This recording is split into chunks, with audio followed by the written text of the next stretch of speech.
വാർത്തകൾ തുടരുന്നു. സ്ത്രീകളുടെ ശബരിമല, മധ്യ കേരളത്തിലെ ശബരിമല എന്നിങ്ങനെ അറിയപ്പെടുന്ന ആറേശ്വരം ശ്രീധർമ്മശാസ്ത്ര ക്ഷേത്രത്തിലെ ഷഷ്ടി മഹോത്സവത്തിന് അപൂർവപൂർവമായി തിരക്ക്. കോടശ്ശേരി മലയിലെ ക്ഷേത്രത്തിൽ പുലർച്ചെ 4-ന് തന്ത്രി എർണേർ മലയിൽ പ്രസാദ് നമ്പൂതിരി ക്ഷേത്രനട തുറന്നതോടെ ചടങ്ങുകൾക്ക് തുടക്കമായി. തുടർന്ന് നിർമ്മാല്യം, അഭിഷേകങ്ങൾ, ഗണപതി ഹോമം, ഉഷപൂജ, ശാസ്താംപാട്ട് എന്നിവ നടന്നു. ഉച്ചയ്ക്ക് കലശാഭിഷേകം, കോമരം തുള്ളൽ എന്നിവ നടന്നു. ഷഷ്ടി ആഘോഷത്തിൽ പങ്കാളികളായ 10 കാവടി സംഘത്തിൽ നിന്നുള്ള കാവടി സംഘങ്ങൾ ഉച്ചയ്ക്കും രാത്രിയിലും ഊഴമനുസരിച്ച് മലമുകളിലെ ക്ഷേത്രത്തിന് താഴെ എത്തി കൂട്ടയാട്ടം നടത്തി മടങ്ങി. ക്ഷേത്രത്തിന് സമീപത്തെ പാറക്കെട്ടിലെ പുനർജനി നോഴാൻ വ്രതശുദ്ധിയോടെ 100 പേരെത്തി. ക്ഷേത്ര ഉപദേശക സമിതിയുടെ നേതൃത്വത്തിൽ നടത്തിയ അന്നദാനത്തിൽ ആയിരങ്ങൾ പങ്കാളികളായി. മണ്ഡല മാസാരംഭവും മുപ്പട്ട് ശനിയും ഷഷ്ടിയും ഒരു ദിവസമായതാണ് അപൂർവമായ തിരക്കിന് കാരണമായത്.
മാലിന്യ നിർമ്മാർജ്ജന സംവിധാനങ്ങളിൽ കുട്ടികളുടെ പങ്കാളിത്തം ഉറപ്പുവരുത്തുക എന്ന ലക്ഷ്യവുമായി തിരഞ്ഞെടുത്ത കുട്ടികളെ പങ്കെടുപ്പിച്ച് അങ്കമാലി നഗരസഭയിൽ കുട്ടികളുടെ ഹരിതസഭ നടത്തി. നഗരസഭാ ഉപാധ്യക്ഷ സിനി മനോജ് ഹരിതസഭ ഉദ്ഘാടനം ചെയ്തു. ക്ഷേമകാര്യ സ്ഥിരം സമിതി അധ്യക്ഷ ജാൻസി അരീക്കൽ അധ്യക്ഷത വഹിച്ചു.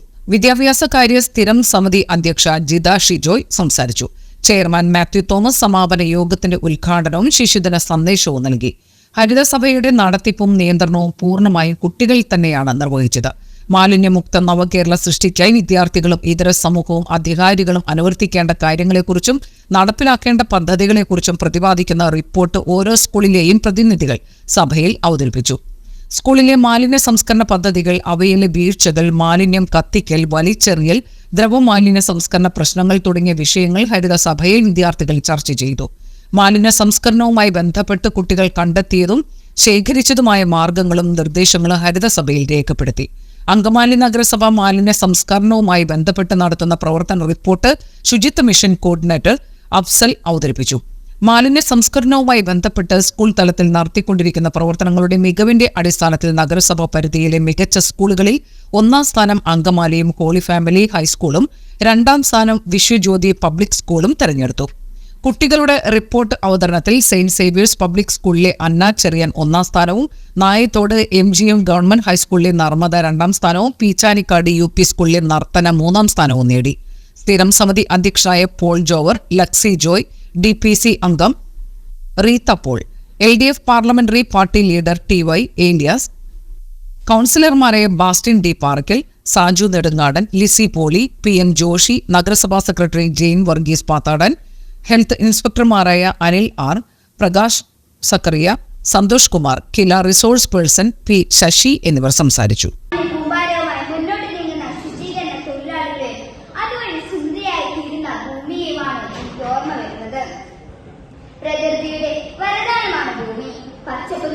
ആയിരിക്കുമ്പോഴും അദ്ദേഹം എപ്പോഴും കൊച്ചുകുട്ടികളെ എവിടെ ചെന്നാലും എടുത്ത് താലോലിക്കാനും അവർക്ക് സ്നേഹം പകർന്നു കൊടുക്കാനും വളരെ താല്പര്യം കാട്ടിയിരുന്നു. കുഞ്ഞുങ്ങളാണ് ഈ രാജ്യത്തിന്റെ ഭാവി, അവരിലാണ് നിക്ഷിപ്തമായിരിക്കുന്നത് മനസ്സിലാക്കി എല്ലാ തിരക്കിനിടയിലും പ്ലാസ്റ്റിക് മാലിന്യങ്ങൾ കുന്നുകൂടുന്നതിനാൽ കേരളം നശിക്കുന്നു. തെർമോസെറ്റിക് പ്ലാസ്റ്റിക്കുകൾ ഉപയോഗശൂന്യമോ ആയ വസ്തുക്കളാണ് മാലിന്യങ്ങൾ. പ്രാഥമിക ഉപയോഗത്തിന് ശേഷം വലിച്ചെറിയുന്ന അല്ലെങ്കിൽ വിലയില്ലാത്തതും വികലമായതും ഉപയോഗമില്ലാത്തതുമായ വേസ്റ്റ് മാനേജ്മെന്റ് പ്രോപ്പറായിട്ട് നടത്തുക. അതാണ് ഏത് മുനിസിപ്പാലിറ്റി ഫസ്റ്റ് വരുന്ന പ്രയോറിറ്റി.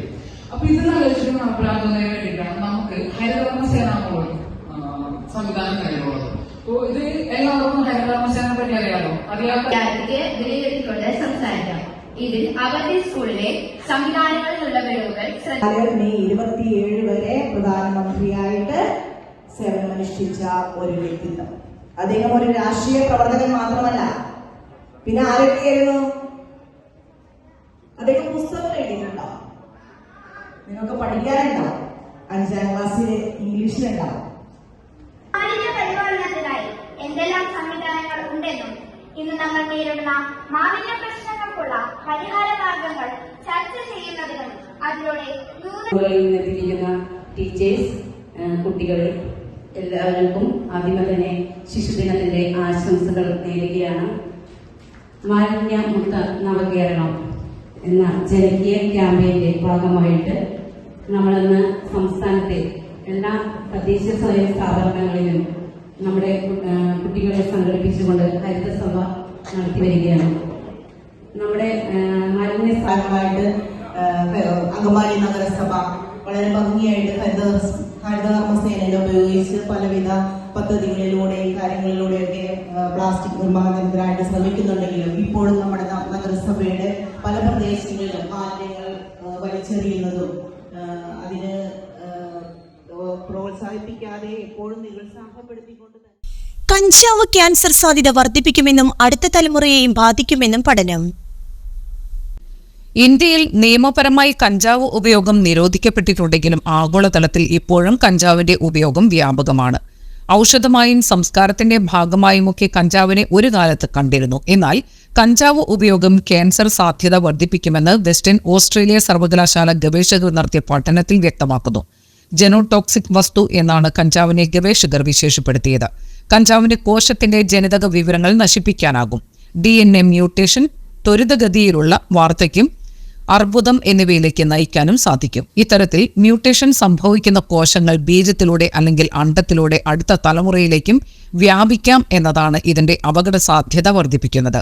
ഇത് കഞ്ചാവിന്റെ ട്രാൻസ് ജനറേഷൻ സ്വാധീനം എത്രമാത്രം ഉണ്ടെന്നതിന്റെ തെളിവാണ്. മെറ്റോകോൺട്രിയൽ പ്രവർത്തനരഹിതമാകുന്നതും ക്രോമസോം തകരാറും ക്യാൻസർ സാധ്യത വർദ്ധിപ്പിക്കുമെന്ന് അടുത്തിടെ പുറത്തുവന്ന മറ്റൊരു പഠനത്തിൽ ചൂണ്ടിക്കാണിച്ചിരുന്നു. മൈറ്റോകോൺട്രിയൽ പ്രവർത്തനരഹിതമാകുന്നതും ക്രോമസോം തകരാറും ക്യാൻസർ സാധ്യത വർദ്ധിപ്പിക്കുമെന്ന് അടുത്തിടെ പുറത്തുവന്ന മറ്റൊരു പഠനത്തിൽ ചൂണ്ടിക്കാണിച്ചിരുന്നു. മൈറ്റോകോൺട്രിയയുടെ പ്രവർത്തനം തടസ്സപ്പെടുത്തി സെല്ലുലാർ എനർജി ഉൽപാദനത്തെ നശിപ്പിക്കുന്ന കഞ്ചാവിന്റെ പ്രഭാവത്തെക്കുറിച്ച് ഈ പഠനം വ്യക്തമാക്കുന്നുണ്ട്.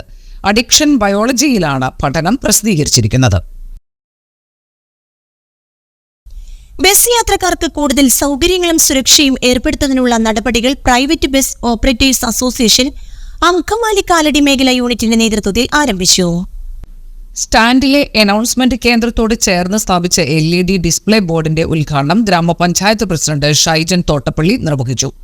യൂണിറ്റ് പ്രസിഡന്റ് APGB അധ്യക്ഷത വഹിച്ചു. വിവിധ റൂട്ടുകളിലേക്കുള്ള സമയവിവരം പ്രദർശിപ്പിക്കുന്നതോടൊപ്പം കമ്പ്യൂട്ടർ സഹായത്തോടെ അനൗൺസ്മെന്റും നടത്തുന്നതാണ്. സ്റ്റാൻഡിനകത്തും പുറത്തെ റോഡിലും ദൂരക്കാഴ്ച ലഭിക്കുന്ന കൂടുതൽ ക്യാമറകൾ സ്ഥാപിച്ചു. സാമൂഹിക വിരുദ്ധരുടെ കുറ്റകൃത്യങ്ങൾ കൃത്യമായി മനസ്സിലാക്കാനും യാത്രക്കാരുടെ സുരക്ഷ ഉറപ്പുവരുത്താനും ലക്ഷ്യമിട്ടാണ് ഇത് സ്ഥാപിച്ചിട്ടുള്ളത്.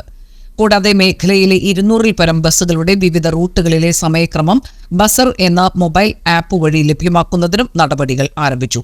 ബസ്സുകളിൽ പതിപ്പിക്കുന്ന സ്കാനർ വഴിയും ഈ സേവനം ലഭിക്കുന്നതാണ്.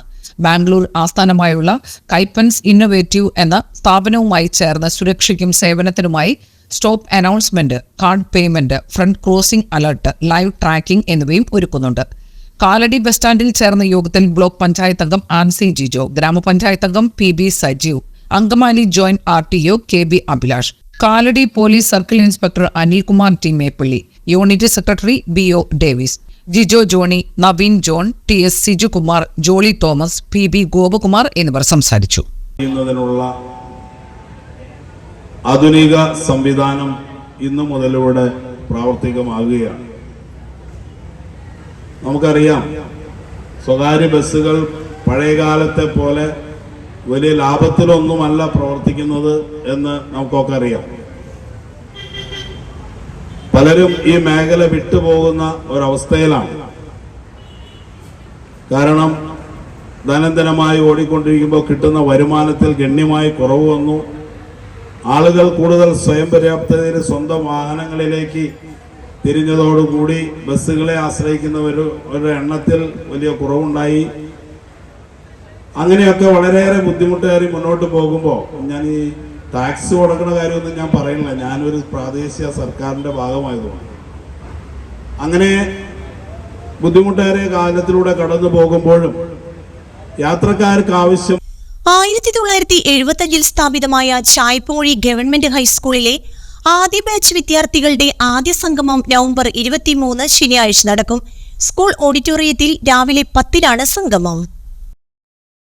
തൃശൂർ ഗവൺമെന്റ് മെഡിക്കൽ കോളേജിൽ എമർജൻസി മെഡിസിൻ വിഭാഗത്തിൽ ഡോക്ടർമാരെ കരാറടിസ്ഥാനത്തിൽ നിയമിക്കുന്നതിനുള്ള കൂടിക്കാഴ്ച നവംബർ 20-ന് 2 മണിക്ക് പ്രിൻസിപ്പാളിന്റെ കാര്യാലയത്തിൽ നടത്തും. ഏറ്റവും കുറഞ്ഞ യോഗ്യത എമർജൻസി മെഡിസിൻ വിഭാഗത്തിൽ ബിരുദാനന്തര ബിരുദം, DNB അഥവാ anaesthesiology, general medicine, respiratory medicine, general surgery, orthopaedics എന്നീ വിഷയങ്ങളിൽ ഏതെങ്കിലുമുള്ള ബിരുദാനന്തര ബിരുദം DNB ആണ്. പ്രതിമാസ വേതനം 73,500 രൂപ. താൽപര്യമുള്ളവർ യോഗ്യത സർട്ടിഫിക്കറ്റുകൾ, ട്രാവൻകൂർ കൊച്ചിൻ മെഡിക്കൽ കൗൺസിലിന്റെ സ്ഥിരം രജിസ്ട്രേഷൻ, പ്രവൃത്തി പരിചയം, പ്രായം എന്നിവ തെളിയിക്കുന്നതിനുള്ള സർട്ടിഫിക്കറ്റുകളുടെ അസലും പകർപ്പുകളും സഹിതം അന്നേ ദിവസം ഉച്ചയ്ക്ക് 1:30-ന് മെഡിക്കൽ കോളേജ് പ്രിൻസിപ്പാളിന്റെ മുളങ്ങുന്നത്തുകാവിലുള്ള കാര്യാലയത്തിൽ ഹാജരാകേണ്ടതാണ്. യാതൊരുവിധ യാത്രാബത്തയും ലഭിക്കുന്നതല്ല.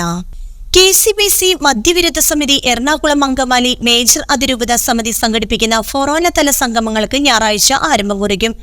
രാവിലെ 10:30-ന് അങ്കമാലി സെന്റ് ജോർജ് ബസിലിക്ക പള്ളി അങ്കണത്തിൽ നടക്കുന്ന ഫൊറോന സംഗമം റൈറ്റ് ഫാദർ ലൂക്കോസ് കുന്നത്തൂർ ഉദ്ഘാടനം ചെയ്യും. സമിതി അതിരൂപത പ്രസിഡന്റ് KA പൗലോസ് അധ്യക്ഷത വഹിക്കും. സിസ്റ്റർ അർപ്പിത മുഖ്യപ്രഭാഷണം നടത്തും. പാലിശ്ശേരി തളിയപ്പറമ്പിൽ ദാമോദരന്റെ മകൻ സതീഷ് നിര്യാതനായി. 48 വയസ്സായിരുന്നു. സംസ്കാരം നടത്തി. പ്രധാന വാർത്തകൾ ഒരിക്കൽ കൂടി.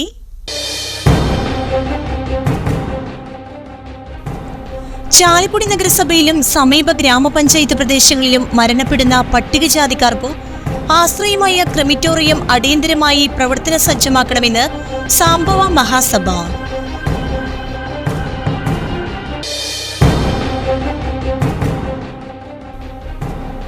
സ്വർണ്ണവില ഈ മാസത്തെ ഏറ്റവും താഴ്ന്ന നിലവാരത്തിലേക്ക് തന്നെ തിരികെയെത്തി.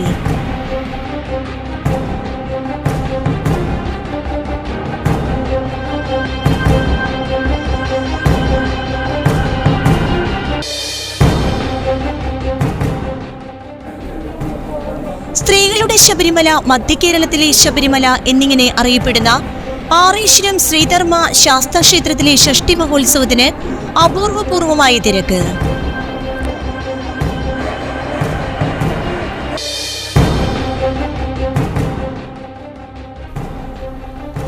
മാലിന്യ നിർമ്മാർജ്ജന സംവിധാനങ്ങളിൽ കുട്ടികളുടെ പങ്കാളിത്തം ഉറപ്പുവരുത്തുക എന്ന ലക്ഷ്യവുമായി തെരഞ്ഞെടുത്ത കുട്ടികളെ പങ്കെടുപ്പിച്ച് അങ്കമാലി നഗരസഭയിൽ കുട്ടികളുടെ ഹരിതസഭ നടത്തി.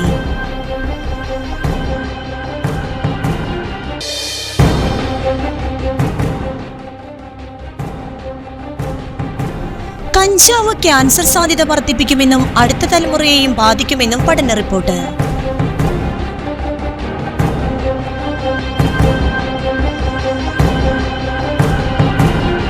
ഇതോടെ ഈ വാർത്താ ബുള്ളറ്റിൻ സമാപിച്ചു. നമസ്കാരം.